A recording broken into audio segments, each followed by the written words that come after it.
नमस्कार मित्रांनो, स्वागत आहे आमच्या यूट्यूब चॅनल योजना केंद्रावर। मित्रांनो, मुख्यमंत्री माझी लाडकी बहीण योजनेअंतर्गत एक महत्त्वपूर्ण अपडेट आलेला आहे।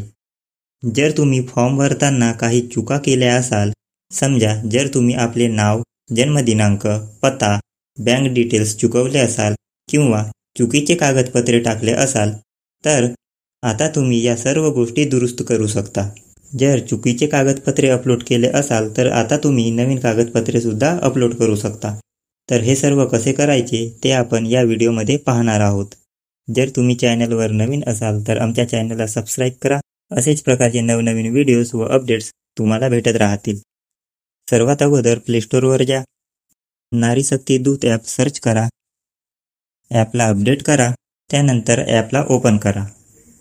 स्किप बटनावर क्लिक करा, लॉग इन पेज येईल। येथे आपला मोबाईल नंबर टाका, त्यानंतर बॉक्सवर क्लिक करून स्वीकार या बटनावर क्लिक करा, त्यानंतर लॉग इन बटनावर क्लिक करा।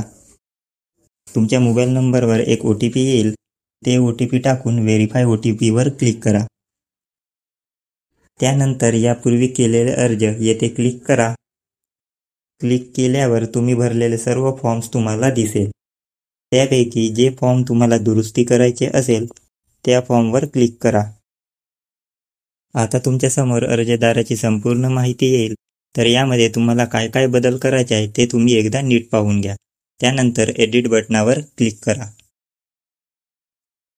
येथे लिहून आलेला आहे की भरलेल्या अर्जामध्ये फक्त एकदाच बदल करता येईल, त्यामुळे तुम्हाला नीट व व्यवस्थित माहिती टाकायची आहे।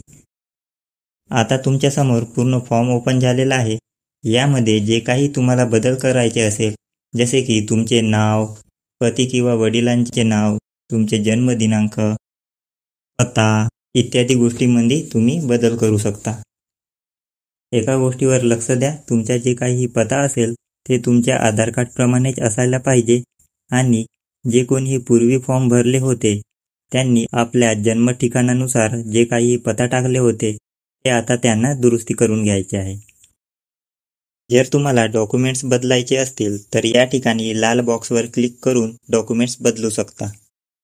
संपूर्ण माहिती दुरुस्ती झाल्यावर तुम्हाला सर्वात शेवटी यायचे आहे। या बॉक्सवर क्लिक करा, स्वीकारा यावर क्लिक करून माहिती अपडेट करा या बटनावर क्लिक करा। त्यानंतर तुम्ही केलेल्या दुरुस्तीनुसार संपूर्ण माहिती तुमच्या समोर येईल। एकदा नीट पहा। जर सर्व काही व्यवस्थित असेल तर फॉर्म सबमिट या बटनावर क्लिक करा।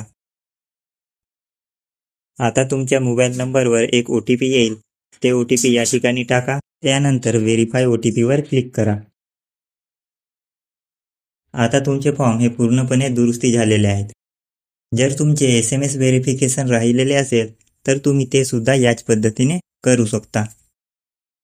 तर अशा प्रकारचे हे महत्त्वपूर्ण अपडेट होते। जर तुम्हाला हे व्हिडिओ आवडला असेल तर हे व्हिडिओ आपल्या मित्रांना नक्की शेअर करा। धन्यवाद।